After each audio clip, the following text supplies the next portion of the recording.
So maybe that's why I'm so sappy now, is because I'm trying to regain all You that. can show us the true Jesse. Hi, I'm George Canyon, and I'm defending the book From the Ashes from my new friend, Jesse Thistle. And I've got some questions for Jesse, and then we'll kind of try to not make him too uncomfortable. Now, this is kind of a weird question, but what inspired you to write this story? Because you are very vulnerable in writing this, and I would never have the confidence. Well, I was asked to write it. I went back to school after years of being on the streets and in and out of the justice system with addictions, and I went through school and I graduated and I did really well. I won a bunch of really high-tier academic doctoral awards, and the Toronto Star came to do a story on me, and I told them about my past life previous to academia. Mm-hmm. And that story came out and it caught the attention of Simon & Schuster, and they came and asked me if I wanted to write a book. So a lot of the stories were actually me doing my 12-step AA program. That's an interesting thing with the 12-step recovery process. Yes. For that to be actually a part of the recovery.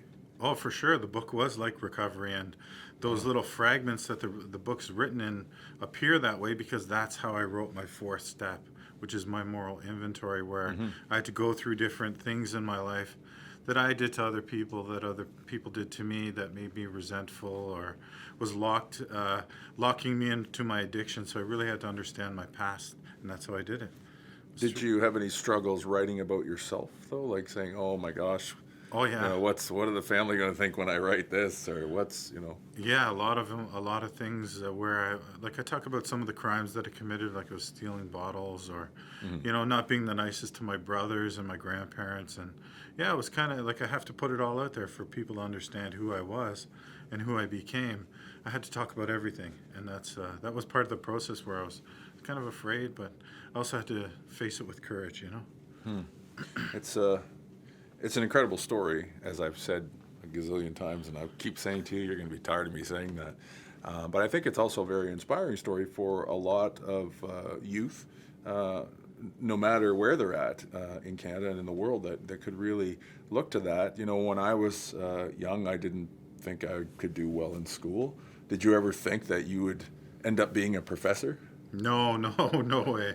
Exactly. I dropped out early, and I didn't have support when I was in school, and I'm a high school dropout, right? And so I spent years trying to get my education, and I just didn't have the supports. I could barely read, and so I went through my GED when I was getting sober in my 30s, and that's where I started to reteach myself how to read and write. I did that in jail. And so I used that as like a vehicle into a new life. So I replaced my addictions with education, and you know, other people might get inspired by it, but for me, I was just on a quest to kind of better my life and be a better person, you know. What advice do you have for me? Although I'm not going to listen, you know that. What advice would you have, in all seriousness, for me when it comes to making certain I represent your book honestly and transparently? Well, recognizing one that a lot of Métis were and are cowboys. That's a big part of our culture. From the post-World War II era onwards, all my uncles were great with horses and were raised on the prairie, so it's part of our culture. So the culture that you live and work within is part of our culture as well, and then also to know that my ancestors are with you. They're walking with you to tell the story. I think you might have just answered this question. What's the one thing I should make sure everyone knows about your book? And that's definitely one of the big parts. Sure, yeah. And it's a quest for love. The story is about losing connection and family, and it's a quest for love. And I eventually find it with my wife, where I learn self-love, to take care of myself, love my wife, and then she reteaches me how to, in turn, love society. I love that part of the story. Yeah. But, you know, it makes sense after what I've learned about you and your musical taste. I believe one of your favorite artists, I might just say, is Miss Taylor Swift. Oh, hello, Taylor. A huge author, loves your music. And, of course, one of your favorite movies, Notting Hill. Yeah, oh my God. Or Titanic. Lucy told you? Yeah. My God. Yeah, I'm a romantic at heart. And then, in all seriousness, as an author, because you're a very tough man, what you grew up through and what you went through, and on the streets. And I'm going to throw this one out: falling out a 3-story window. Yeah, it was rough and tumble. You realize 3 stories is. Yeah, they didn't. I shouldn't have. You don't make Shouldn't it. have lived. Yeah. No. I know I'm very lucky and that God was with me. Oof. Thanks for writing the book. It was incredible.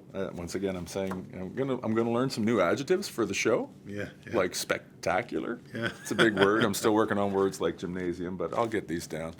And in all seriousness, it's an experience. That's what I'm telling everybody. Read the book. It's an experience. It's not words on a page. And make sure, everybody, you tune in. Canada Reads is on from March 16th to March 19th, where you're going to get to witness this big fella's book win.